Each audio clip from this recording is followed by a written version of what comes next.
Hello, everybody, and welcome back to another episode of Chicanery. We are your hosts. I'm Danny, and of course, we have JT. Hello again. And so, this episode, we are going splunking into the ins and outs and particulars of IndyCar at Worldwide Technology Center, or Gateway, or St. Louis. It's kind of like Imola. It's the race with what seems like 1,000 different names. Um, but without further ado, let's jump into the IndyCar news cycle. What's going on, everybody? It's your apparently least favorite podcast host. Yeah, I'm a little salty about that poll. Come here to talk to you guys about something real quick. Now, I know I wasn't on this episode, and I know I haven't been on any recent episodes, but I can't help it. I've been crisscrossing the nation, exploring every barbecue joint and subsequently bathroom from Houston all the way to Miami. But, be that as it may, we still have work to do outside of our regular jobs, right? So we're less than a month out from going back to the Indianapolis Motor Speedway, the oval configuration. So excited about it. What else? What does that have in common with anything else? What are you talking about, Carl? Why are you mentioning this race? Well, that's because our great friends at Home Field Apparel are, of course, based out of Indianapolis. And if you haven't heard me talk about them before, you're in for a treat. Home Field Apparel is a vintage collegiate apparel company. They've done designs for over 80 collegiate programs. They also this year got into making vintage motorsports apparel. They've had some awesome collections: the Hendrick Motorsports, the Indy 500 collection, the Aero McLaren collection. All fantastic shirts, fantastic products. It is blistering hot in at least 50% of the country right now, probably more.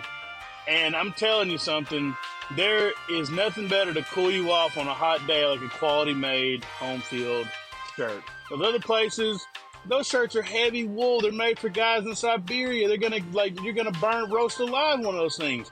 You get you a nice, cool, crisp home field shirt. Don't shrink in the wash. Don't hold me to that. I don't want us to get sued, but they usually don't shrink in the wash. Great quality at a great price on top of that. And they're easy to get to. Homefieldapparel.com. They've even got an app. It works wonderful. And then while you're at it, use our code VLV24 for 15% off your first order. Like I said, go and check out the merchandise. They've got some great collections, some great hats. I mean, just everything about them. Mwah, wonderful. Anyway, again, that's code VLV24 at homefieldapparel.com. And to start it off, the bad man's gone. Uh, it was announced like the week of St. Louis that Augustine Canapino and Juncos Hollinger Racing have parted ways for the remainder of the 2024 season, which makes me very, very happy. I mean, if you've paid attention to this show, Augustine and his nonsense, it gets very old very quickly.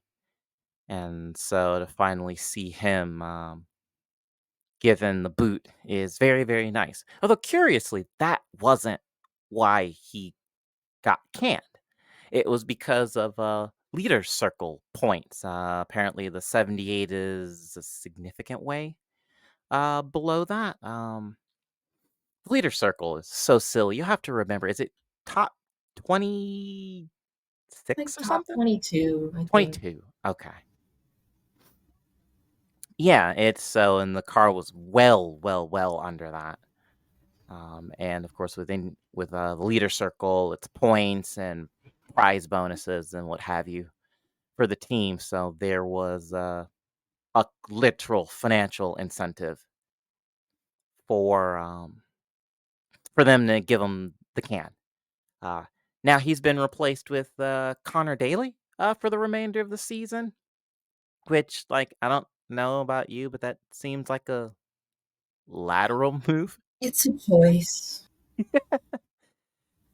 Yeah.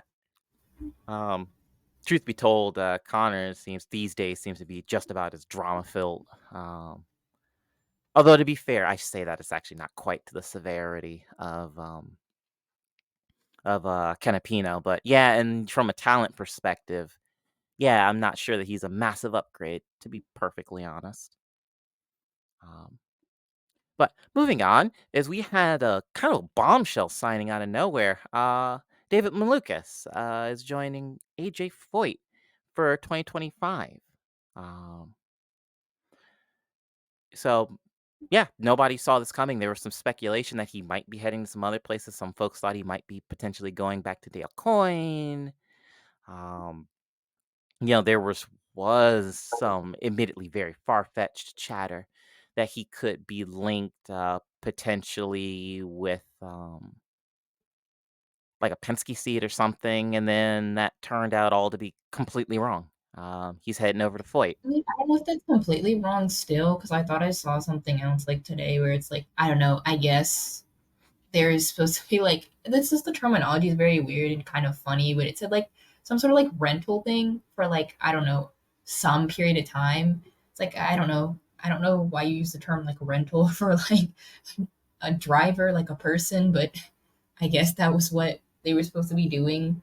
Like I guess some type of agreement between like Foyt and Penske. I mean, I know like Foyt is Penske affiliated, and I don't know if now it's like they're looking at like Malukas as like a long term replacement for like Willpower. Because initially I thought who that would probably be was like Miles Rowe or somebody. Um, I don't know though. I honestly thought he would just stay with like MSR because technically they did like save him, so I thought he would stay like loyal to the team that kind of like helped him out. Yeah, well, that didn't happen. Not even remotely. He's making the jump to AJ Foyt, which, like you said, does have Penske affiliation. Now, curiously, MSR is ending its business relationship, technical tie-up, etc., with Andretti, and is going to partner CGR going forward, which is an decision. Um, we'll see how that goes, but yeah, good on David for keeping that managing to keep that completely under wraps, because it took everybody by surprise, and I mean, that also means that like I don't know, Stingray Rob is either going somewhere else or out of a seat completely yeah, next year. that's actually a good point, and that's kind of the next bit. Is that, yeah, who's getting yeeted? I mean, it's like, is David bringing any kind of backing? Because, I mean, Stingray Rob is I say a pay driver. To be fair, a lot of these drivers to some extent kind of are. That's just modern motorsports. So it's not quite the, pay driver, derogatory parentheses, that it would have been, heck, even 15 years ago. I don't think either one of them really have funding. I think that's the problem. Yeah. But it's like, doing that, what about, Ferrucci, yeah, the question is basically who's going to get the sack. Yeah, it's assumed that it's going to be Stingray Rob. But I would be so deeply, deeply amused if Ferrucci was actually the one that got the chop. I'm kind of hoping it might be, to be honest. But anyway. um but yeah, so moving on to other stuff. Rumor mill continues to swirl about this Prema thing for 2025. Streets are saying that Robert Schwartzman is signed something with Prema for 2025. I'm not quite sure how much I believe the Take streets that in with this a grain case. of salt, honestly. I don't Yeah, really know how much I believe of that. I mean, I just see people saying it. I don't know how much truth there is to it, and I don't know. I don't know if him going to Prima in 2025 at IndyCar means that he's no longer in like the Ferrari hypercar factory stable, or like I don't know. I don't really know if that's plausible to do both, but probably not. yeah, I wouldn't think so. But yeah, I was just saying, yeah, I don't know how much I believe the streets in this case, um, but yeah, we'll just have to see. And also, there's lots of chatter around Alexander Rossi's future in the sport. Seeing same thing. He's been linked with potentially with a number of different teams for 2025, but nothing has been confirmed. And then same thing. There's some chatter that maybe he's done with IndyCar or going to be out of IndyCar, because being done would suggest that there's some level of finality on his terms, and it doesn't sound like that would be the case. But yeah, it sounded like he could be out of IndyCar altogether next year, and lots of will he, won't he's, blah blah blah blah blah. This is in some ways almost like Carlos Sainz's summer of silly, but except That's so funny because somebody literally brought up the same thing. I saw somebody said the exact same thing, that it was like the exact same scenario, because I guess it's like him and his like father kind of, I guess. So it's like it's very weird because I guess some of this thing why people were saying why somebody said that he would be out of IndyCar altogether was because I guess like all the teams that they've talked to, I guess it's like the price is still too high or something, for what they're willing to take or something like that. So I don't really know. Like, I don't know. Honestly, I thought that he could potentially go to like Meyer Shank, and then he would also be in like their IMSA program too, since they're supposed to be doing like two Acuras. So I'm like, I don't know. Maybe that would happen. I have no idea though. yeah, it's kind of all over the place. So that's another one of those, watch the space, quote unquote. We'll have to just kind of see what happens as the season winds down. Admittedly, we've got kind of a mad dash to cap off the season, so there's not really that much left. But yeah, watch the space. But moving on to race weekend. So, because again, this was kind of that time of year. So there were, of course, grid penalties for unapproved engine changes. Plo and Dixon both got hit with grid penalties. The number 51 Dale Coyne entry, which this week was being helmed by one Miss Catherine Legg, and the MSR number 60 of Rosenquist, all got whacked over the head with penalties to start their weekend. So there you have it. Scott McLaughlin would put it on pole, and Colton Herta would have his obligatory spin a bit earlier in the weekend, with him backing it basically backing it into the wall. Though thankfully, I think there was some rear wing and some attenuator damage, and that was really about it for that. And moving on to race weekend. I guess, of course, obviously, our favorite question of, was this a good race or not? I mean, I would say it's a good race because at least compared to all the other ovals that were not Indy, since they were mostly like lackluster, or like at least compared to Iowa, it was good, I would say. And then minus the stuff that happened, the shenanigans at the end. Yeah, so that kids is foreshadowing. We'll get to that bit, but yeah, I broadly agree. Iowa was boring as anything. So I um I was happy to see an oval that actually had something happen.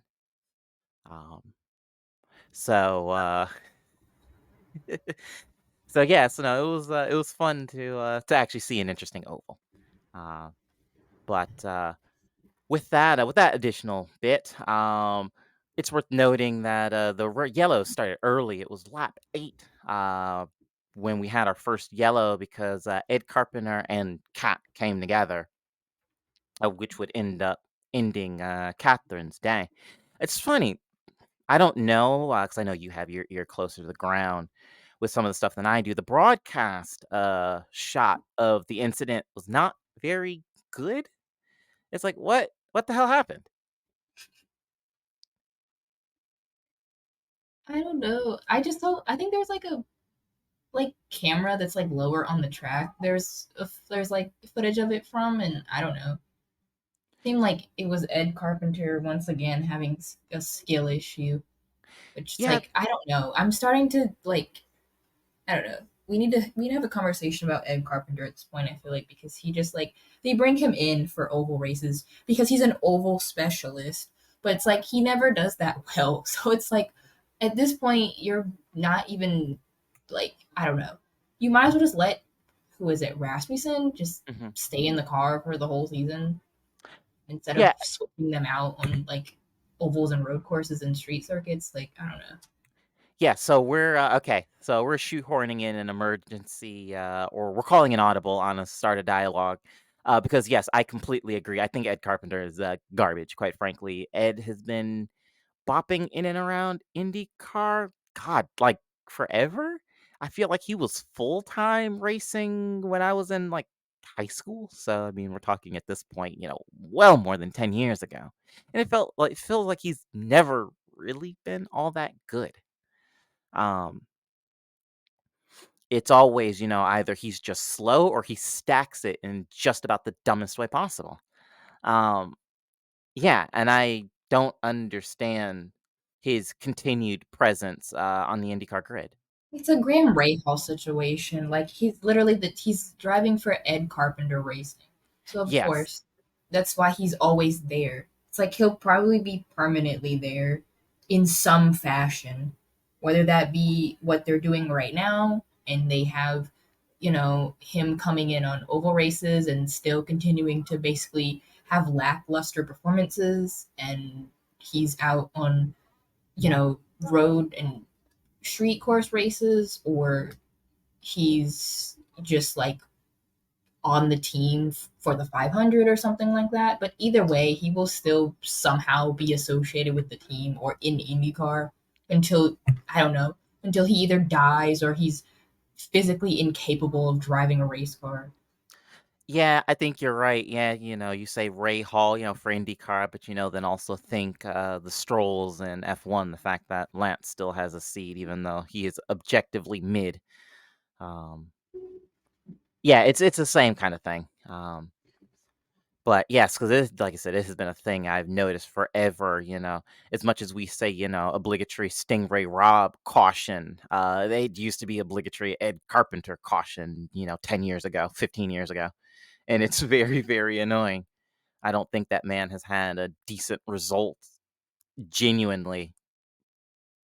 Like I said, at least in the 10 years, 12 years that I can remember him being on the grid in some capacity. Um, Actually, that's not true. I seem to think he cheesed a decent result at Detroit one year because that old Belle Isle circuit used to be more a race of attrition than anything else. So I think other than that, maybe.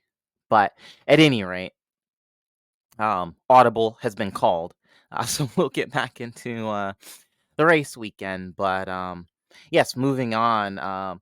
Rinus VK got all kinds of just crossed up, and it caused a hell of a concertina effect as he got into Kirkwood, and then Grosjean tried to check up and spun and got collected by Connor Daly. It was quite a messy incident, which would be a theme of the day. Um, like I said, all started by one car, um, which was interesting. Then a little bit later on, Pato O'Ward would suffer a engine failure.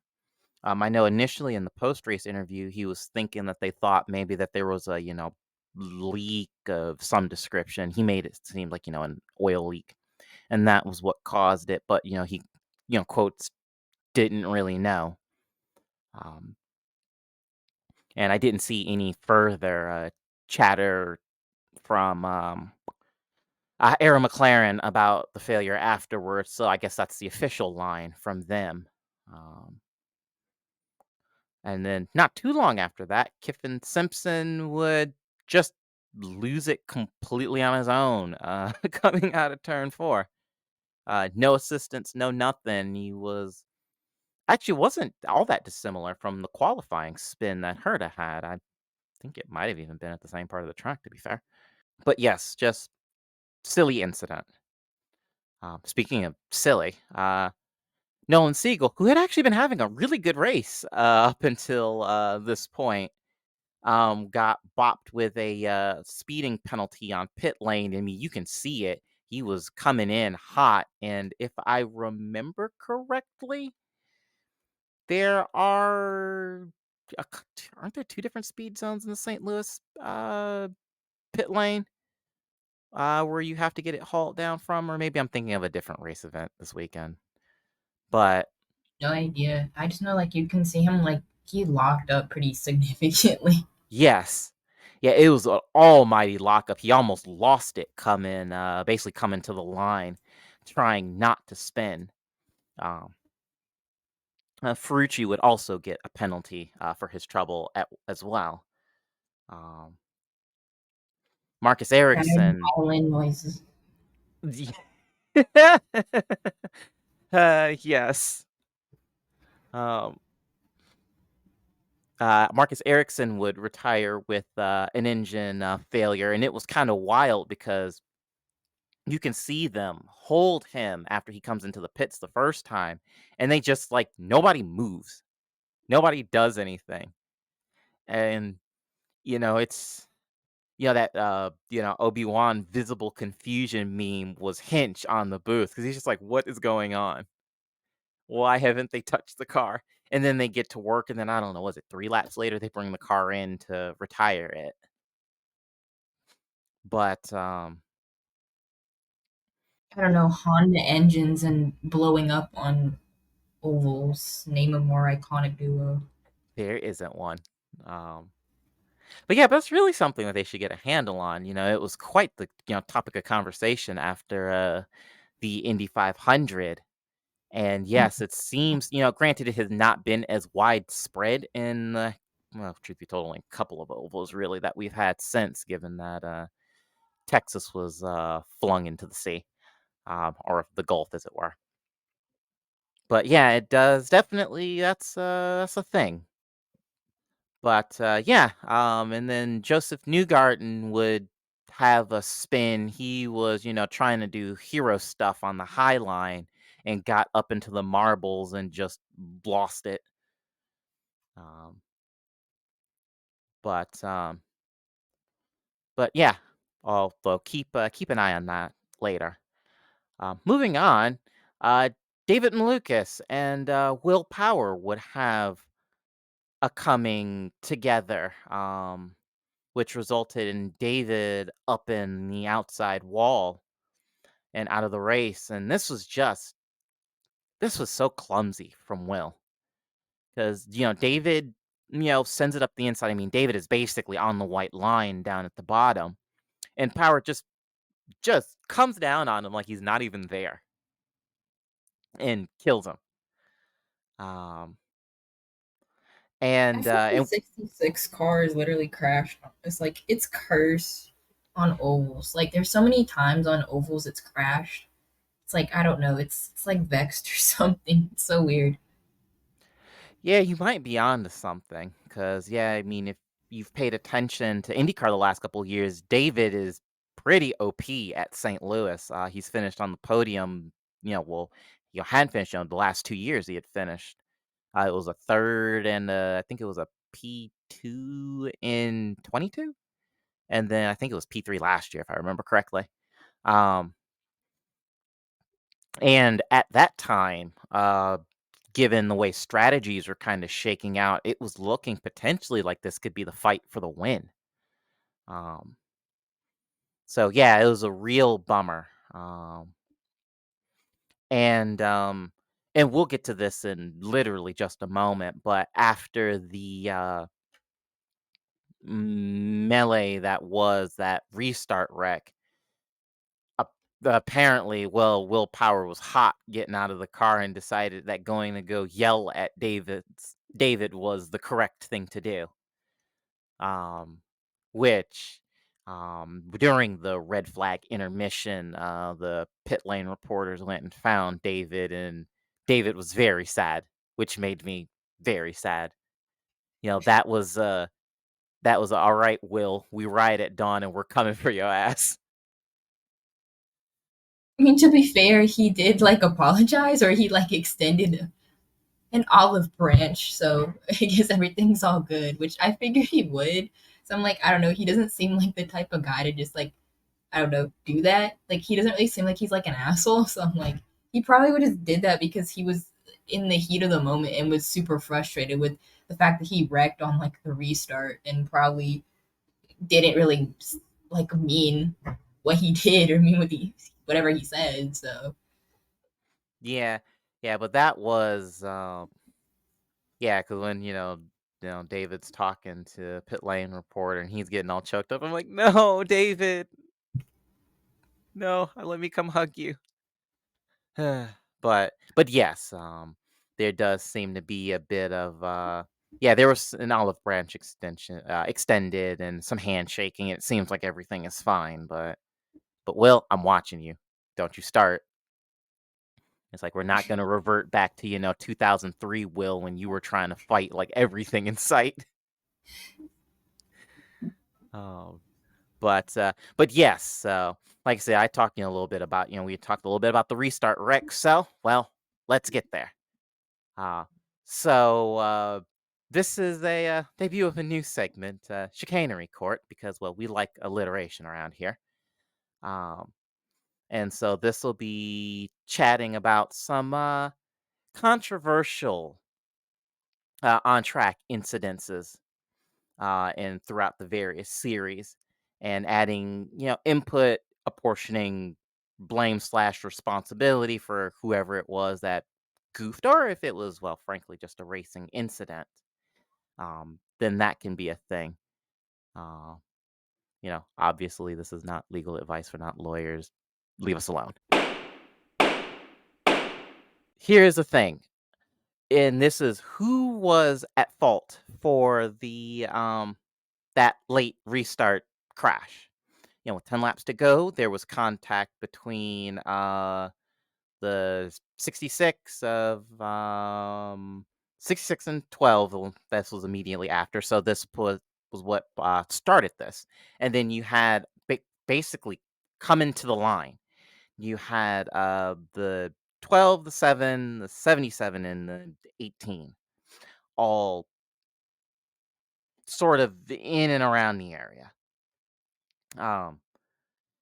Fans and even some drivers assumed that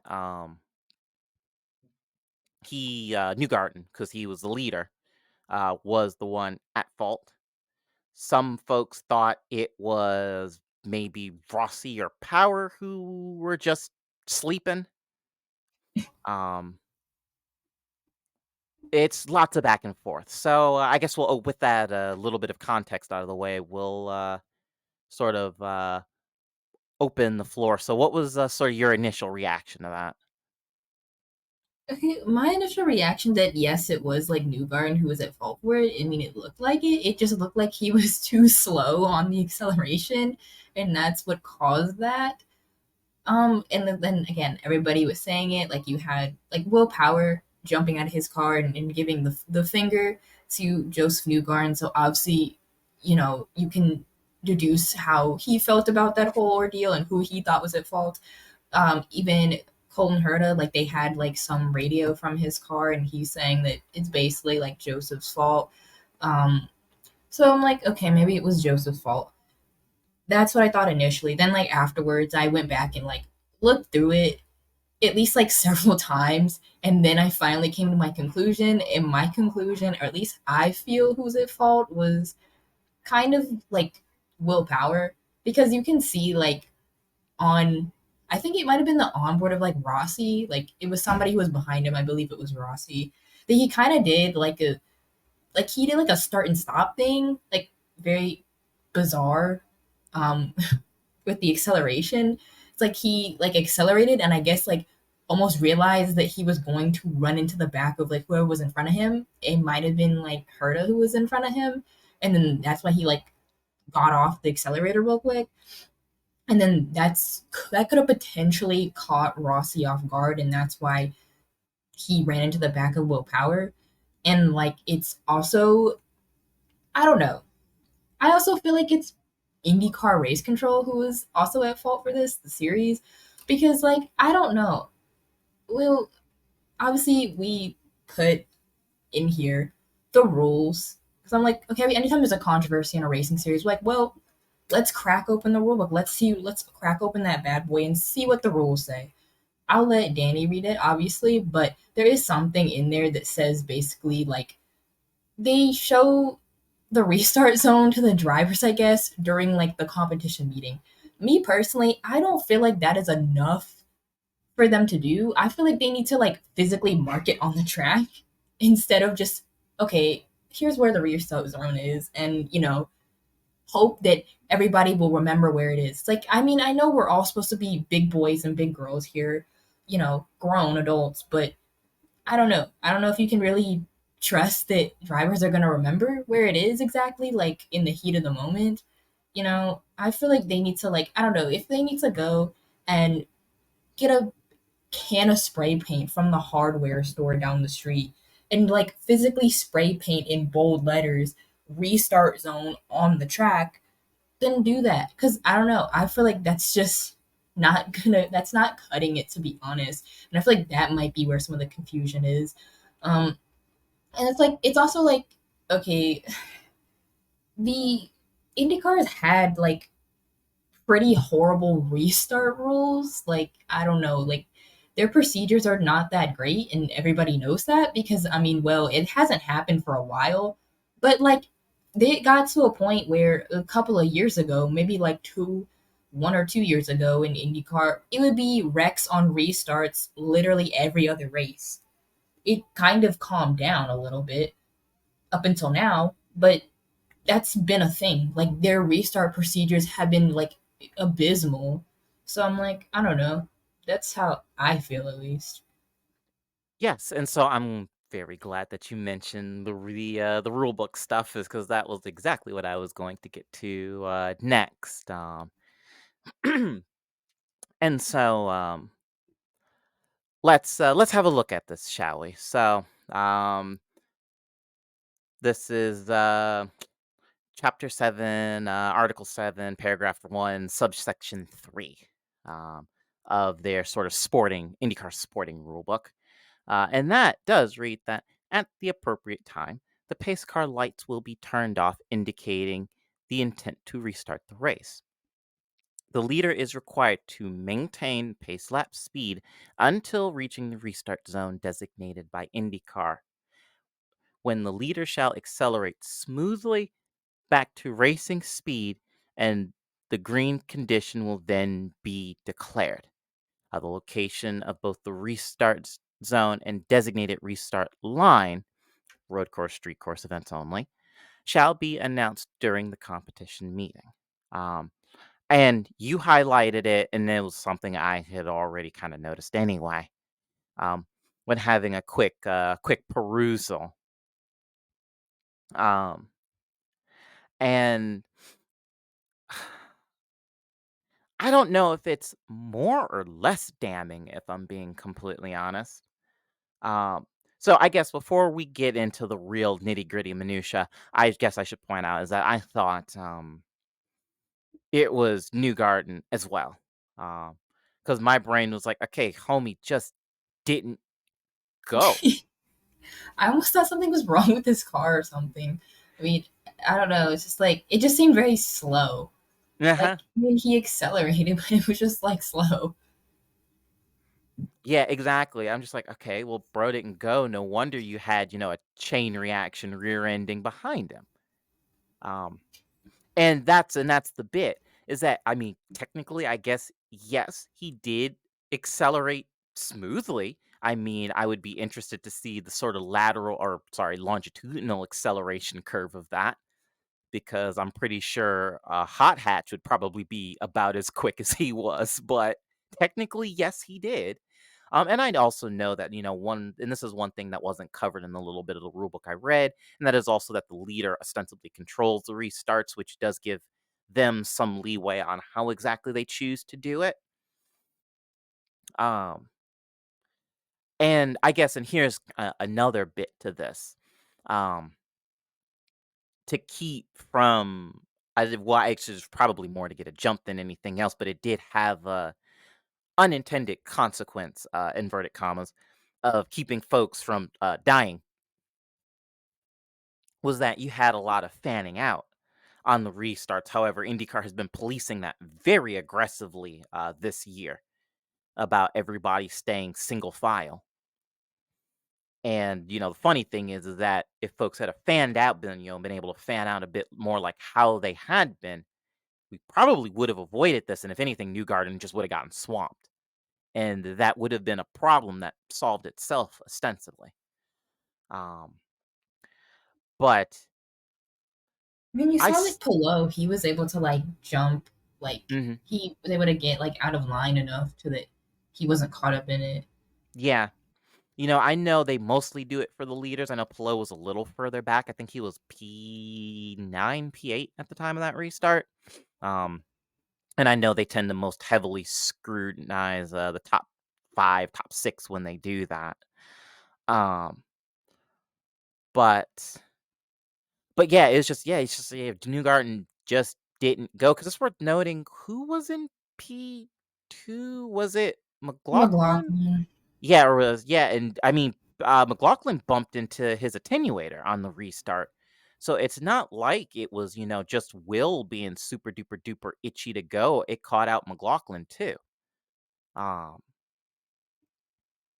so I do think that is, well, I don't think that that's a smoking gun or anything. I do think that it's just is an interesting aside, I suppose. Um, certainly with all of this additional context, I I know some of the folks in the broadcast, put it more on either Newgarden or Rossi, because, well, Rossi drove into the back of Power. Newgarden because he was just slow as hell on the restart. Um, I would probably put this on Power because, like you said, it seemed like he was watching the lights and not the folks in front of him. And then he, when he went and nobody else did, he had to check up really, really aggressively, and that was probably what caused all of that. But I would definitely, at the very least, was still definitely side-eyeing Newgarden for, like I said, just sitting there. It's one of those things where I feel like that was to some extent um deliberate. And I can't believe I'm about to say this, but this is where actually perhaps IndyCar and their restart procedure could, well, frankly, learn a thing or two from uh, NASCAR. Because, like, in NASCAR, okay, the leader doesn't go, that's fine, but he just gets eaten alive by everybody. And it's just that simple. Um, it punishes basically being super duper hinky with the restart procedure. Um, And I feel like that that itself would go a long way towards punishing this kind of thing. Um, so It's funny because like I don't know, there was a time where they didn't necessarily like punish anybody for like not going on the restart, but I think it was like I don't know. I it might have been the like Nashville race like a year or two ago where it was a restart and Alex Palou was the leader, and I remember they waved off the restart because they didn't feel like he accelerated enough and Oh had them redo yeah. the whole fucking restart. So I'm like, if that's possible, if you can deem that, like, if race control can clearly step in and be like, okay, the leader did not accelerate enough or at least adequately to our taste, and they can just tell them just redo the whole shit, then why didn't they do that this time? Like, it was clearly like, I don't know, in my opinion, like, and Alex Palou didn't get penalized for it, However, I think they gave him a warning, and if he didn't do it right again, they would have penalized him. But I'm like, they could have maybe like at least done that with Newgarden, since everybody felt like he was not accelerating enough. And again, he was very slow. Like he was slow as molasses on that restart. And I don't know, they could have, and like everybody kind of saw that pretty early on, like pretty early, like further back before they even got like within the restart zone. I mean, at that point, I feel like they could have stepped in and said that, waved it off and had them redo it again. But I don't know. Yeah, it's funny you say that. I had completely forgotten about this, but you're absolutely right. Yeah, they did. They waived off the restart specifically because yes, it was a breach of procedure from the leader. And they And waved it off like other times too, because yeah, like either was that or it was they were doing a restart, and they even waved off starts of the race because it was like it'd always be like you'd see the first half of the field is at like the start finish, and then there'd be a big ass gap, and the back half of the field would be literally nowhere and completely out of camera frame, and that's what caused them to like have to do it again. So I'm like, clearly some of it is also there's just something really funky with the way IndyCar does their like race restart procedures. yeah, and that has been an issue. And again, you and I have beaten this horse absolutely to death. There's nothing but a skeleton that remains of it at this point.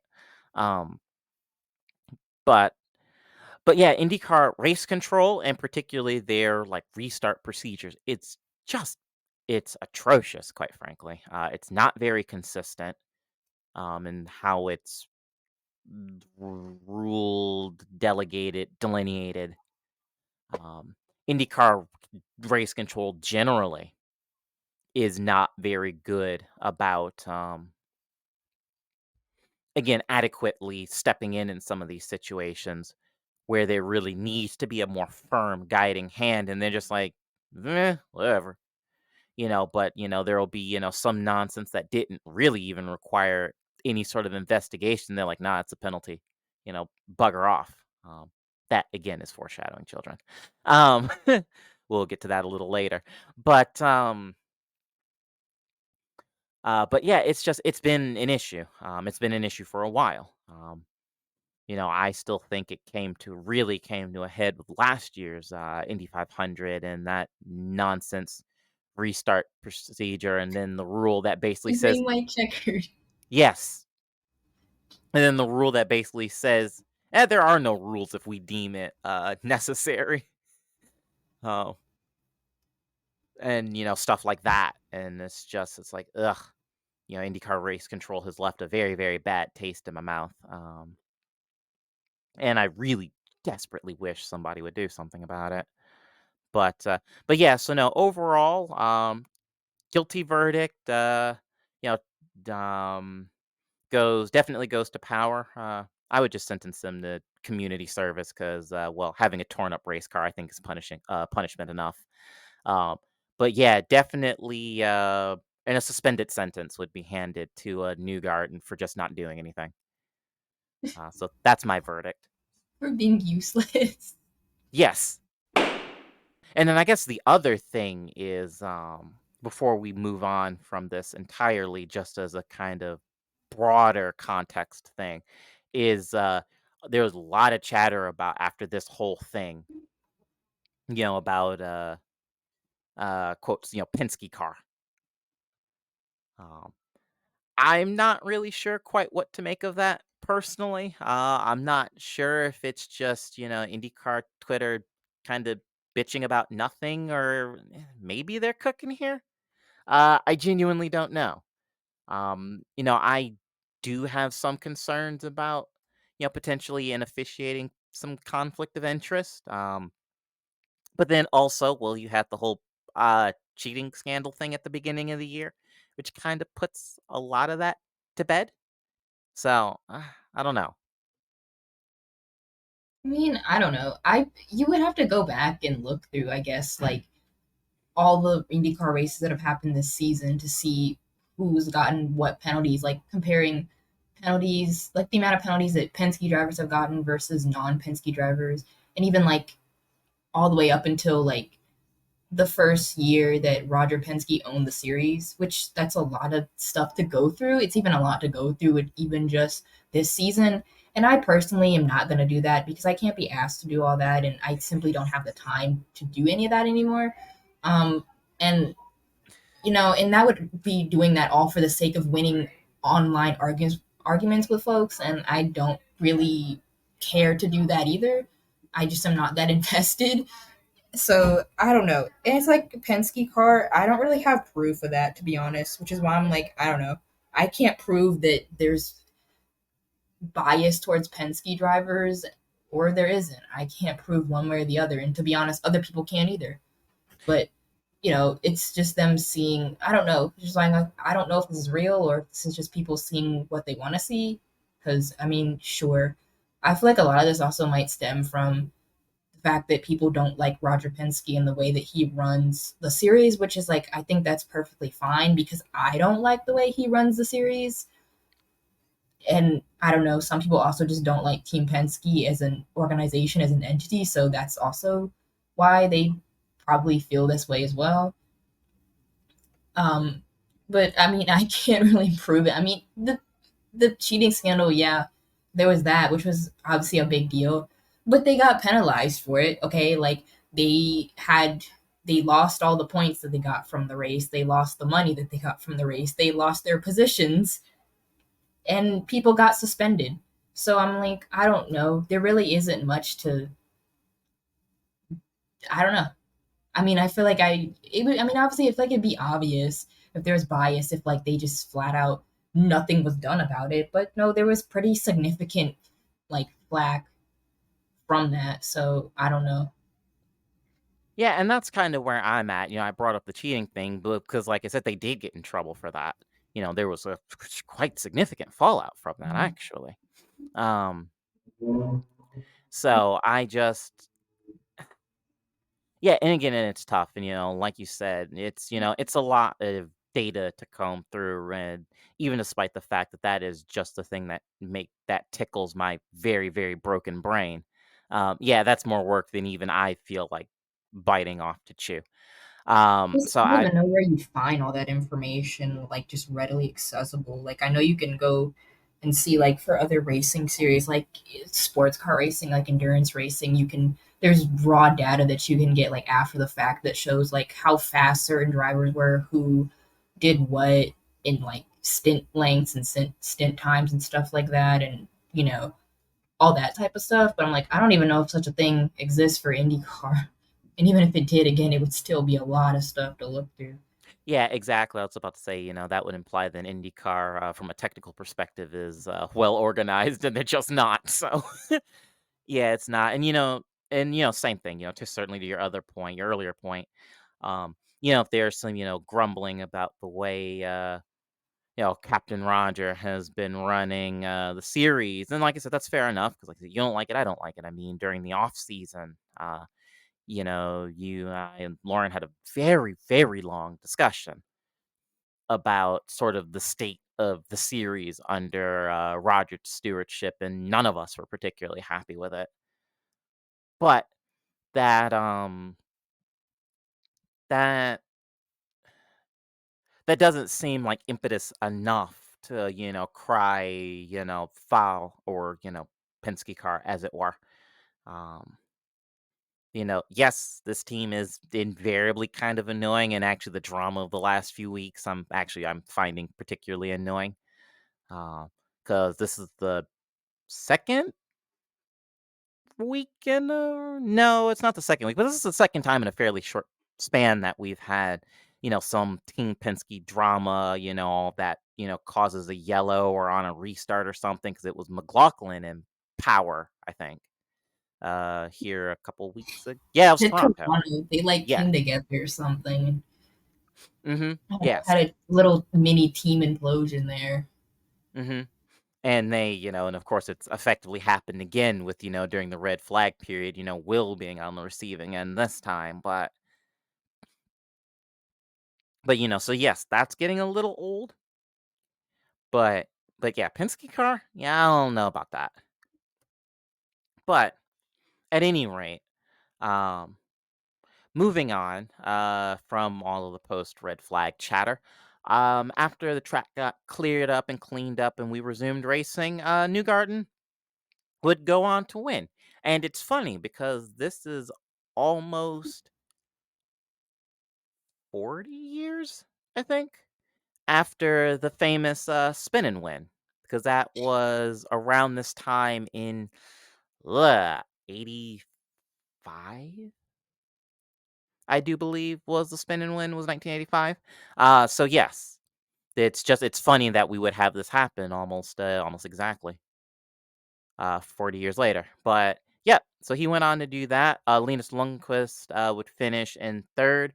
Uh, Colton would end up P4, but got a penalty because race control felt that he was blocking, which was sure, I guess. I mean, I literally just had a diatribe about IndyCar race control, so I'm going to I try just not. forgot about that. I literally forgot to include it because it happened. I remember like tweeting about it, but then I'm just like, oh.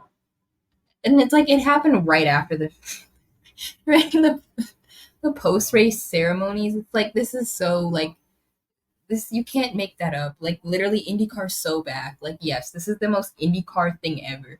Crashing on restarts is pretty peak IndyCar. And then penalizing somebody after the whole race is already freaking over for something that they did in the race. Like yeah, peak IndyCar. Yeah, Amazing, incredible, no notes, 10 out of 10. yeah, absolutely none at all. Which, like I said, I think that penalty ended up being completely academic anyway. So it's like, okay. Um, But yes, like I said, IndyCar is back. So of course, like I said, we are steaming hard to finish out there the rest of the season. Is it Nashville that's this coming weekend as of when we No, it's record? Portland. Oh, it's Portland. That's right. Duh. Um. Nashville's So. the last race. Oh yeah, that's right. Yeah, Nashville's the finale this year. Yeah, my brain is all kinds of goofed up with the scheduling because of the way they shuffled some things around this year. This last run of races is kind of wild. But at any rate, so yes, Portland is the race that is coming up. So of course we will be here to cover that. Formula One is back because off from summer break. It is Zandvoort this weekend as well. Um, and then there will be the IMSA last IMSA race will be coming. That episode has already been recorded, but I am editing that, so that'll come out a little bit later. Something to kind of hold folks over because your girl's finally going on vacation. So I will be soaking up the mountain air for a couple weeks. But that'll go live, so you all will still be tied down with content while I'm gone. But with that, this has been an episode of Chicanery. We are your hosts, Danny and JT. Thank you so much for listening, and until next time, everyone.